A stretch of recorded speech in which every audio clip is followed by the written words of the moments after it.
আমাদের প্রধান উপদেষ্টা অধ্যাপক ডক্টর মোহাম্মদ ইউনূস নিজে ইদানিং তার বিভিন্ন বক্তব্যে, বিভিন্ন ভাষণে বারবার যুদ্ধের কথা উচ্চারণ করছেন। আমাদের সন্দেহ যাচ্ছে, নানান ধরনের প্রশ্ন জাগে, তিনি কেন তার বক্তব্যে, তার ভাষণে বারবার যুদ্ধের কথা স্মরণ করিয়ে দেবেন? বিষয়টি কি আসলে? তিনি মঙ্গলবার জাতির উদ্দেশ্যে মহান স্বাধীনতা দিবস এবং পবিত্র ঈদ উল ফিতর উপলক্ষেও যে ভাষণটি জাতির উদ্দেশ্যে দিলেন, সেখানেও এই যুদ্ধাবস্থার কথা উল্লেখ করেছেন। তিনি বলছেন, দেশবাসীকে আমি স্মরণ করিয়ে দিতে চাই, জুলাই অভ্যুত্থানের প্রথম পর্ব সফলভাবে সমাপ্ত হয়েছে। প্রথম পর্বের সমাপ্তির মধ্য দিয়ে অভ্যুত্থানের দ্বিতীয় পর্ব শুরু হলো। মানে কি? দ্বিতীয় যুদ্ধ। কার বিরুদ্ধে? কিসের জন্য? তিনি বলছেন যে সবসময় মনে রাখতে হবে, আমরা কিন্তু যুদ্ধাবস্থায় আছি। গুজব হলো এই জুলাই অভ্যুত্থানের বিরুদ্ধে পরাজিত শক্তির মস্ত বড় হাতিয়ার। গুজব দেখলেই গুজবের সূত্রের সন্ধান থাকবেন, গুজবকে অবহেলা করবেন না। বেশ ভালো কথা। গুজব তো ছড়ানো হচ্ছে সব পক্ষ থেকে। সরকারি সমর্থক যারা সরকারের, তারাও গুজব ছড়াচ্ছে। আর যাদেরকে তিনি মিন করছেন, আওয়ামী লীগ, অবশ্যই আওয়ামী লীগের বিভিন্ন পর্যায় থেকে গুজব হচ্ছে, গুজব ছড়ানো হচ্ছে, এটা অস্বীকার করার কোনো উপায় নেই।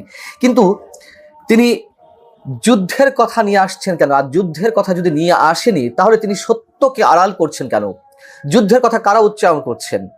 স্পষ্টত সরকারের বিভিন্ন পর্যায়ে উপদেষ্টা, খুব নির্দিষ্টভাবে বলতে গেলে তথ্য বিষয়ক উপদেষ্টা মাহফুজ আলম এবং সরকারের যিনি স্থানীয় সরকার বিষয়ক উপদেষ্টা ছাত্র প্রতিনিধি হিসেবে আছেন আসিফ মাহমুদ, তারা তো বারবার সশস্ত্র বিপ্লব কিংবা যুদ্ধের কথা বলছেন। কেন তিনি তাদেরকে সতর্ক করে দিচ্ছেন না? তারা কেন যুদ্ধ বাড়াতে চান? গুজব দিয়ে আর যুদ্ধ কতটুকু করা যায়? আওয়ামী লীগ গুজব ছড়াচ্ছে, প্রথমেই স্বীকার করে নিয়েছি, অস্বীকার করার কিছু নেই, যদিও আমরা এটিকে সমর্থন করি না কোনো অবস্থাতেই। এবং শুধু সরকারের উপদেষ্টারা যুদ্ধের কথা বলেই ক্ষান্ত হচ্ছেন না। দেশের সার্বভৌমত্বের প্রতীক সেনাবাহিনীর বিরুদ্ধে তারা যুদ্ধের ইঙ্গিত দিচ্ছেন, ক্যান্টনমেন্ট গুড়িয়ে দেওয়ার কথা বলছেন স্পষ্টভাবে। কেন তিনি তাদেরকে সতর্ক করে দিচ্ছেন না? কেন তিনি উদুর পিণ্ডি বুদুর ঘরে চাপানোর চেষ্টা করছেন? যা ঘটছে সবকিছু আওয়ামী লীগের উপর দোষ চাপিয়ে দেওয়ার চেষ্টা করছেন। এবং এই যুদ্ধটা যদি বাধে, তিনি বারবার যদি বলছেন যে আমরা যুদ্ধাবস্থায় রয়েছি, সেই যুদ্ধের জন্য কি আগে থেকেই প্রস্তুতি নিয়ে রাখা হয়েছে? পুলিশের কাছ থেকে ছিনতাই করা 8,000 অস্ত্র কোথায়? কেন সেই অস্ত্রগুলো উদ্ধার করা হচ্ছে না? এবং যেগুলো শোনা যাচ্ছে যে বাইরে থেকে বিভিন্নভাবে অস্ত্র আসছে, কেন এই সব নিয়ে সরকারের স্বচ্ছতা আমরা দেখতে পাচ্ছি না? তিনি তার ভাষণে আরো অনেক কিছু বলেছেন, যেগুলো আমার কাছে মনে হয়েছে অনেকখানি, এগুলো শুনতে খারাপ লাগতে পারে, অসত্য। আমি মিথ্যা শব্দটা বলবো না, আমি সম্মান জানিয়ে অসত্য শব্দটাই বেছে নিতে চাই। তার বক্তব্যে অনেক কিছু অসত্য, অনেক কিছু তিনি বলার চেষ্টা করেছেন, বরাবরের মতোই আওয়ামী লীগের উপরে দোষ চাপিয়ে দেওয়ার চেষ্টা করেছেন। তিনি বলেছেন যে ঐক্যমত্য কমিশন কাজ করছে সংস্কারের লক্ষ্যে, সব দলকে এক জায়গায় নিয়ে আসার জন্য, এবং রাজনৈতিক দলগুলো ইতিবাচক সাড়া দিয়েছে সংস্কারের জন্য। এটাই হচ্ছে অসত্য। রাজনৈতিক দলগুলো সংস্কারের জন্য এখনো পর্যন্ত তেমন কোনো ইতিবাচক সাড়া দেয়নি। ছোটখাটো কিছু বিষয়ে তারা একমত হওয়ার চেষ্টা করছে, তারা তাদেরকে জানাচ্ছে, কিন্তু বড় যে বিষয়গুলো, সংবিধান সংস্কার, প্রোক্লেমেশন নিয়ে আসা, সংবিধানে মুক্তিযুদ্ধের পাশাপাশি 24কে স্থান দেওয়া, স্থানীয় সরকার নির্বাচন জাতীয় সংসদ নির্বাচন আগে করা, এগুলো কোনোটিতেই তো রাজনৈতিক যে বড় দলগুলো রয়েছে তারা কেউ ঐক্যমত পোষণ করেনি, তারা কেউ ইতিবাচক সাড়া দেয়নি। বরং নির্দিষ্ট সময়ের মধ্যে মাত্র 10টি রাজনৈতিক দল তাদের মতামত দিয়েছিল। এবং পরবর্তীতে এসে তিনি যে কথাগুলো বলেছেন, আওয়ামী লীগ আমলে পাচার করা অর্থ ফিরিয়ে আনা হবে, আওয়ামী লীগের যে দুর্নীতি, মানবাধিকার লঙ্ঘন ইত্যাদি ইত্যাদি বিষয়ে তিনি অ্যাড্রেস করেছেন। বিনয়ের সঙ্গে স্পষ্ট করে বলে দিতে চাই, আওয়ামী লীগের 15.5 বছরের শাসনে অবশ্যই সীমাহীন দুর্নীতি হয়েছে, গুম খুনের মতন অভিযোগ উঠেছে, হয়েছে, বাস্তবতা, শুধু অভিযোগ নয়, হয়েছে। আমরা সেগুলো স্বীকার করতে চাই, স্বীকার না করার কিছু নেই। কিন্তু গত 7.5 মাসে যে পরিমাণ দুর্নীতি হয়েছে তার ফ্রিজ থেকে তিনি তুলে ধরবেন? তারা নিজেরাই তো তাদের নিজেদের সম্পদের হিসাব এখনো পর্যন্ত দেননি। উপদেষ্টা পরিষদের কোনো উপদেষ্টা কি দিয়েছেন সম্পদের হিসাব? দেননি। কেন দেননি? যে পরিমাণ মানুষ বিচার বহির্ভূত হত্যাকাণ্ডের শিকার হচ্ছেন, মব জাস্টিসের শিকার হচ্ছেন, মানবাধিকার লঙ্ঘনের বিষয়ে হিউম্যান রাইটস ওয়াচ এবং আরো 8টি সংগঠন, মোট 9টি সংগঠন বিবৃতি দিয়েছে, তাদের উদ্বেগ জানিয়েছে। যেভাবে মানবাধিকার লঙ্ঘন হচ্ছে, সংবাদ কর্মীদেরকে বাধাগ্রস্ত হচ্ছে, তাদের উপর নির্যাতন চালানো হচ্ছে, সেগুলো বিষয়ে তিনি কি বলবেন? শেখ হাসিনা আমলে কি হয়েছে? গণতন্ত্র অধিকার হরণ হয়েছে, বাক স্বাধীনতা হরণ হয়েছে, নানান ধরনের অপকর্ম হয়েছে।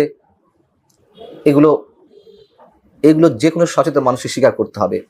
কিন্তু গত 7.5 মাসে, 15.5 বছরে যে দুঃশাসন, সেটিকেও তো কোনো কোনো ক্ষেত্রে ছাড়িয়ে যাওয়া হয়েছে। দুর্নীতি বিষয়ে ট্রান্সপারেন্সি ইন্টারন্যাশনাল বাংলাদেশ টিআইবি নির্বাহী পরিচালক ডক্টর ইফতেখারুজ্জামান, তিনি তো ওপেন বলেছেন কিভাবে দুর্নীতি হচ্ছে। আমরা চাঁদাবাজি দেখছি না, আমরা দখলবাজি দেখছি না। সরকারের কোনো উপদেষ্টার বিরুদ্ধে স্পষ্ট অভিযোগ আসছে না যে তারা কিভাবে চাঁদাবাজি করছে। সরকারি দল হিসেবে যেটা আত্মপ্রকাশ করেছে এনসিপি, ন্যাশনাল সিটিজেন্স পার্টি, তাদের যে নেতারা বা সাবেক সমন্বয়করা কিভাবে চাঁদাবাজি করছেন তার প্রমাণ কি আমরা পাচ্ছি না? তারা হাতে হাতে ধরা পড়ছে না? এই সমন্বয়করা যে পরিমাণ চাঁদা তুলছে দলের জন্য, তারা শতাধিক গাড়ি বহর নিয়ে যাচ্ছে ক্যাম্পেইনের জন্য। নির্বাচন তো এসে পারেনি, তার আগেই এই অবস্থা। এই টাকাগুলো উৎস কোথায়? কে দিচ্ছে এত টাকা?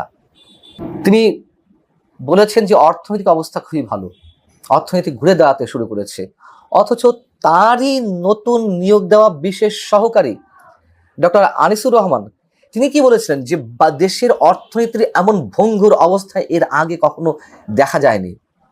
মানে মুখস্থ কথাবার্তাগুলো আমাদের প্রধান উপদেষ্টা দিনের পর দিন শুনিয়ে যাচ্ছেন, এক ধরনের ভাঙা রেকর্ডের গান।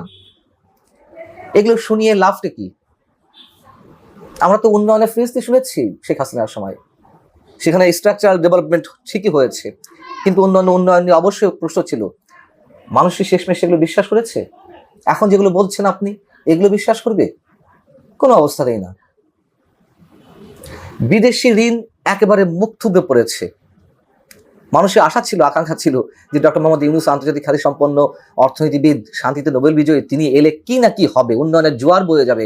বিদেশি দাতা সংস্থাগুলো, কথিত দাতা সংস্থাগুলো টাকা নিয়ে বসে আছে যে বাংলাদেশকে ঋণ দেবে। কিছুই তো না।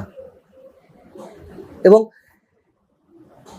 বিদেশি ঋণ 68% বরঞ্চ কমেছে গত 2023-24 অর্থ বছরের তুলনায়। 2024-25 অর্থ বছরে বিদেশি ঋণ 68% কমেছে। তাহলে কি আমরা বলবো যে আওয়ামী লীগ ভালো ছিল? যদি এই জায়গা থেকে প্রশ্নটি তুলি, খুব কি অস্বাভাবিক প্রশ্ন তোলা হবে? ব্যাংকগুলো মাজা সুজা করে দাঁড়াতে পারছে না। বাংলাদেশ ব্যাংকের গভর্নর আহসান ইস মনসুর, তিনি নিজে বলেছেন একদিন আগে যে টাকা ছাপিয়ে দেওয়ার পরও ব্যাংকগুলোকে বাঁচানো যাচ্ছে না। টাকা ছাপিয়ে লোন দেওয়া হলে, ঋণ দেওয়া হলে কি হয় আমরা জানি, মুদ্রাস্ফীতি, মূল্যস্ফীতি আরো বাড়তে থাকে। এর দায়ভার মানুষের কাঁধে এসে পড়ে, মানুষের জীবনে নাভিশ্বাস ওঠে। তারপরও আওয়ামী লীগ যেমন টাকা ছাপিয়ে এস আলমের মতন অলিগারদের ঋণ দিতে চেয়েছিল, একটা পর্যায়ে তারা থেমে গিয়েছিল। এই সরকার ঠিকই টাকা ছাপিয়ে ঋণ দিল, কাজ তো কিছু হলো না। কোন দিক থেকে আমরা ভালো আছি?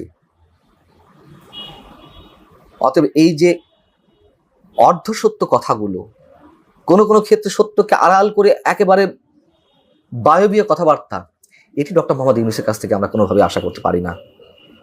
এবং তিনি এখনো মানুষকে ধোয়ার মধ্যে রেখেছেন। আর শেষে আরো একটু কথা বলতে চাই একই বিষয়ে, যুদ্ধাবস্থার বিষয়ে। তার এই কথাগুলো খুবই অ্যালার্মিং, আমাদের কাছে আতঙ্কের সৃষ্টি করে।